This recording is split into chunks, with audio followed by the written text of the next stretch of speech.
Octopus Investments are a fund management company focusing on, in my side, on the venture side, with regards to venture capital trusts and enterprise investment schemes. And we are a venture capital investor investing in early stage, high growth businesses.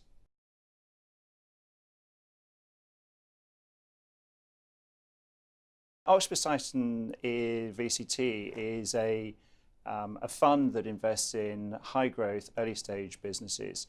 They're predominantly technology or technology enabled businesses that we invest in.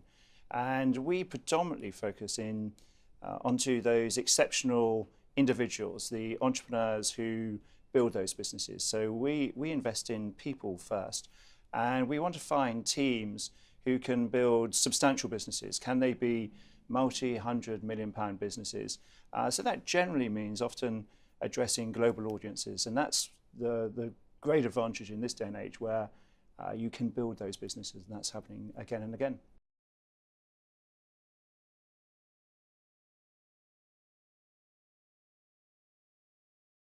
It is more substantial than that, in that we invest across a range of businesses, and the beauty with regards to Titan is that you're investing into a fund that has an established portfolio of 50 plus businesses now.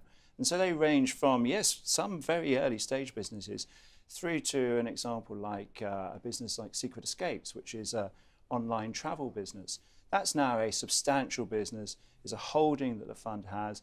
We've invested over a period of time.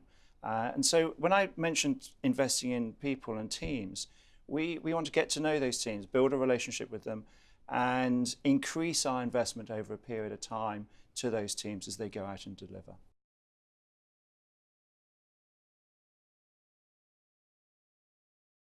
Yeah, so I think our two most significant and successes that have come out of the portfolio to date are Zoopla, the online property portal.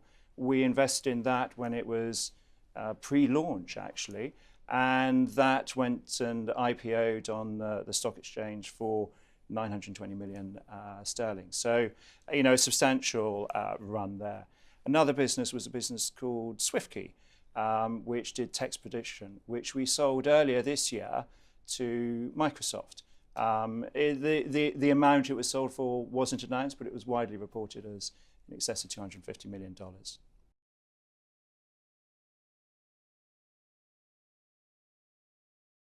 Clearly, as our style of investing is to invest in those teams and those businesses early and back them through. So an example of that I mentioned was Secret Escapes, and that's a well-established business, and we think is a real star for the future.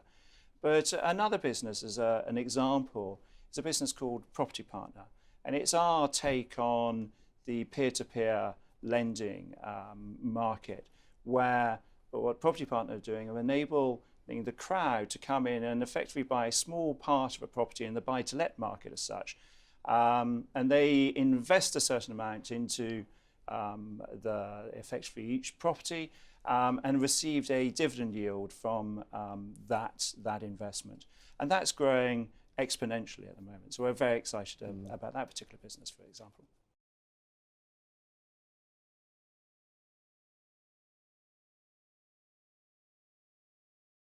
We will do so. I mean, and it's interesting when we talk about technology, because what is, say, a Secret Escapes? Is that a travel business, or is it a technology business?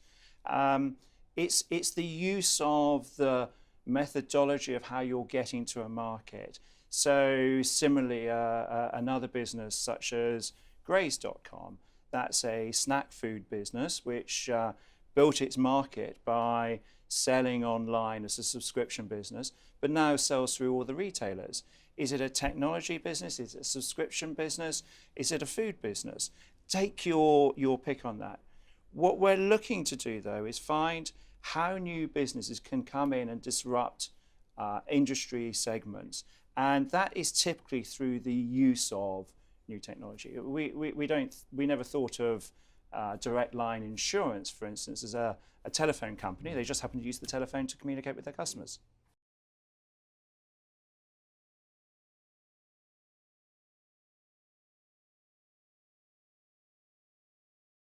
Yes, I think we have to appreciate that we are venture capital investors, and we are investing in early stage businesses. So, things don't go according to plan. Even with the greatest successes we've had, they have their ups and downs along the way. What we look to do though is how can we mitigate that risk? So when I said we look for people first and foremost, it's how are those individuals going to respond to challenges, and also how can we mitigate the risk by not investing too much initially. So we agree with the teams, what are they going to do with this money? And it's those teams that meet and exceed those projections that we look to continue to back and invest further. And those that don't, and there are some that don't, then unfortunately we may need to make the painful decision of not investing further. So hopefully we're mitigating the losses that we achieve.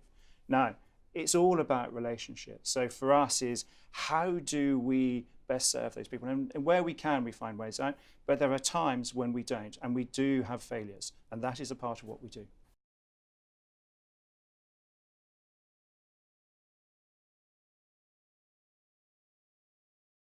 Each year we look at our portfolio, and I mentioned that 50 businesses, and we look into that portfolio and say, how much does that portfolio, where the businesses that we have that are meeting and exceeding our expectations, and how much do we need to invest, continue to support them, and continue to increase our investment within them. We also look at, what are the new deals, and how many new deals do we want to be investing in over the course of the next 6-month period, 12-month period, and that then defines how much money we raise.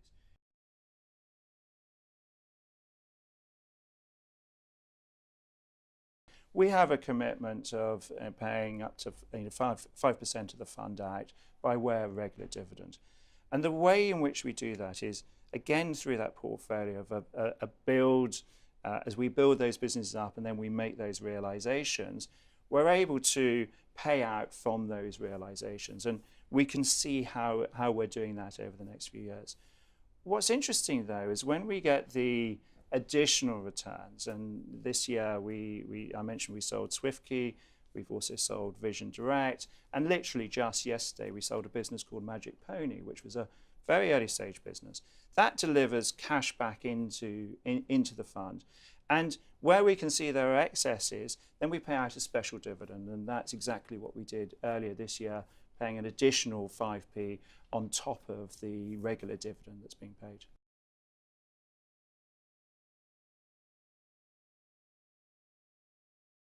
I would bring it back to 3 fundamental factors.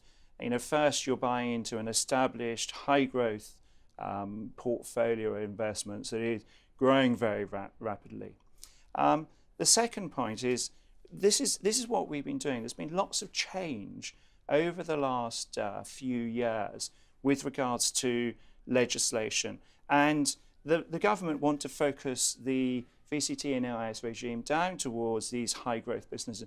And this is what we've been doing for 8 years now and delivering those returns. And the third factor is actually the returns, the track record. We've proven again and again, and yes, it's about finding those investments, but that actually when we make an investment to start with is when our work starts. It's how can we help that entrepreneur go out and be great? Because if that entrepreneur can be great, it means the business is very successful, and that generates those returns back to the VCT.